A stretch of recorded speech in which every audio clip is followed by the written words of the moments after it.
So I guess the best place to start would be, I started off as a Christian. I grew up in a Christian household, Sunday school, constantly going to church, never stopping. But the problem was, I don't think I really realized what it meant to be a Christian. Not up until I would say my high school years. So around my high school years, I kind of started to learn, church is more than just, oh, mom and dad say I have to go, so I have to go. And to learn that was kind of a challenging thing, because I had to figure out what it meant for me to believe. And that wasn't like oh, I know what it is. I didn't have to start off just knowing. I had to kind of decide, what do I believe? Why do I believe it? And how do I believe it? Like many of you, I dated a lot in high school and stuff. And I got with a guy my senior year and thought, oh, this is the guy I'm going to marry. Well, you guys know I'm engaged, but not to that guy. That guy ended up being fairly abusive and taught me a lot of things that I don't think I wanted to think of myself. Now, looking back, it was definitely hard at the time. And I had to figure out,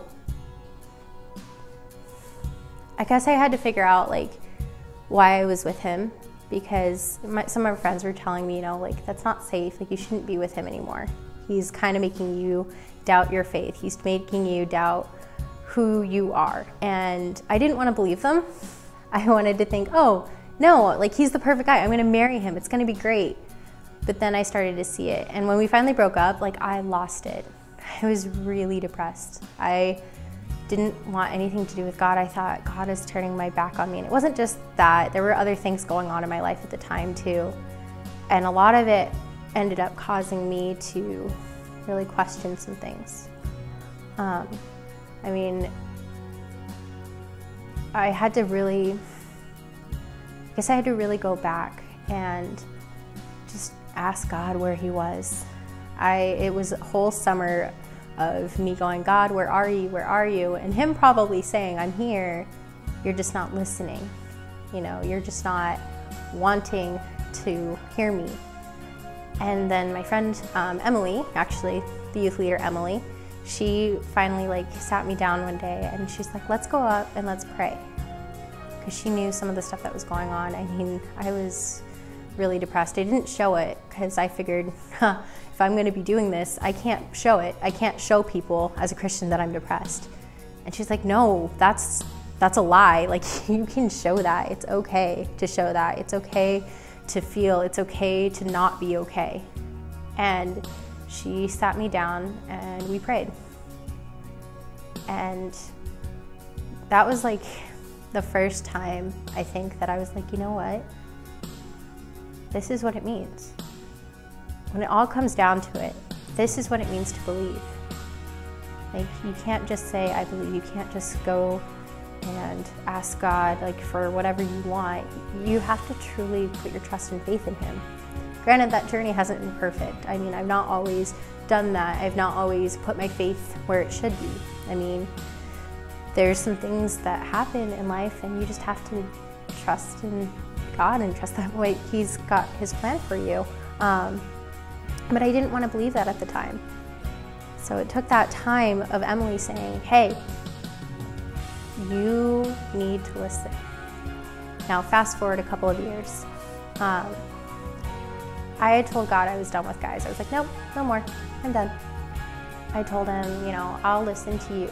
And I took a whole year of, okay, I'm just gonna get myself right with God, right with my family, and just really listen to what it is God has for me. And so I listened, and funny enough, after that year, I met Jake, and he has been a constant in my life. This year, there's been some stuff that's been rough for me, and a lot of things that normally, in the past, I probably would have been like, hey God, what's up? But Jake has constantly been reminding me, no, go to God and trust him, and encouraging me to trust him.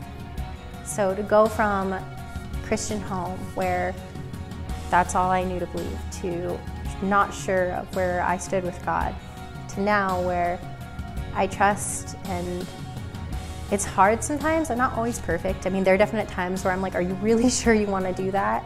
But for the most part, it is such like a peace that comes over me when I do trust him.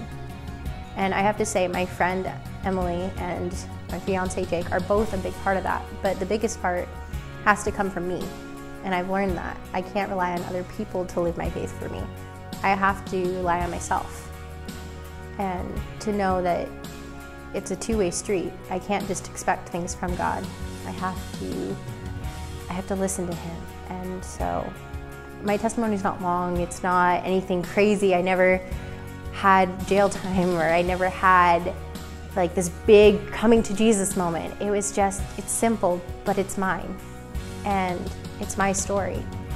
And I think that like the one day when I get to go and, go to heaven, I don't think that Jesus will ever look at my testimony and say, no, you didn't do anything. He's gonna say, no, you did. It wasn't big, it wasn't great, but it was big and great because you did it for me.